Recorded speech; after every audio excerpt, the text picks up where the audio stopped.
increases the risk of something called a shoulder dystocia.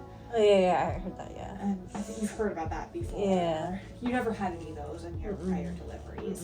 And that's basically if the head comes out, but then the shoulders get stuck because the belly's bigger. Yeah. The baby's not getting blood flow to the head, so that's an emergency, and we have to do like emergency maneuvers and try to get the rest of the baby out, Yeah. so the baby gets oxygen to the brain. Yeah.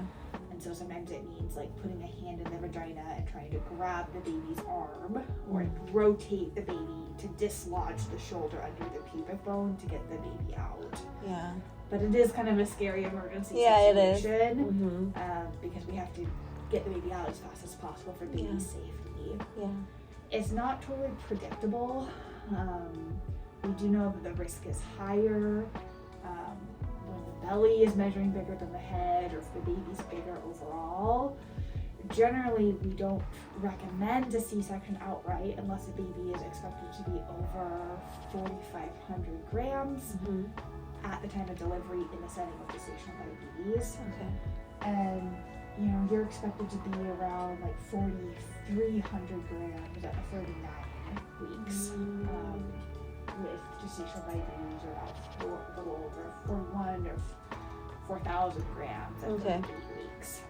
So you're a little bit below those cutoffs, but you're close. Yeah.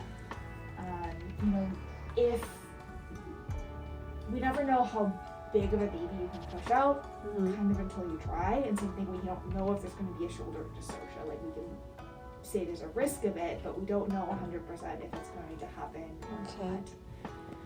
For my first and second, it took me 4 hours to push.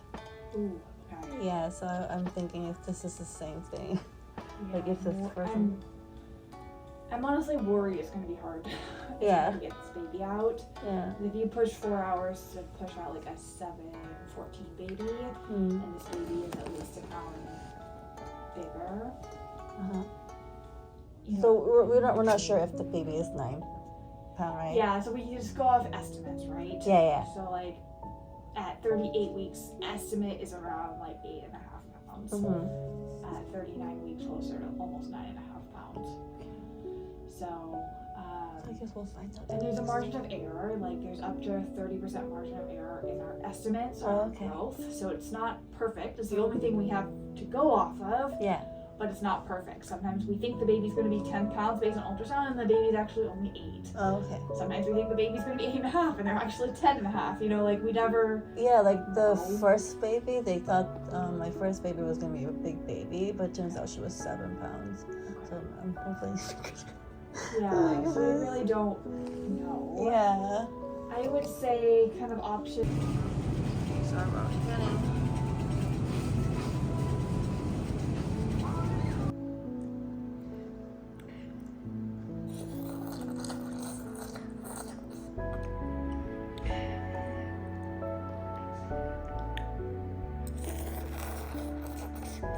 Slow down when you eat. It's not a race. Enjoy the food. I'm enjoying too much. I know, but if you eat too fast, it's not good for you because you're not really chewing. You're just swallowing it, Renee. Do you hear me? Or swallowing too much. Use my chest. If you swallow so fast, the food can gets fall and it gets a lot. Chew thoroughly, Renee. Get stuck. Yeah, you gotta keep chewing and then swallow and then just wait a bit and then eat another. Okay?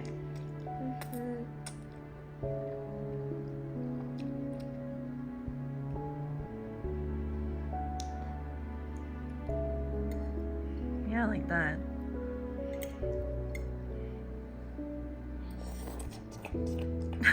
What you?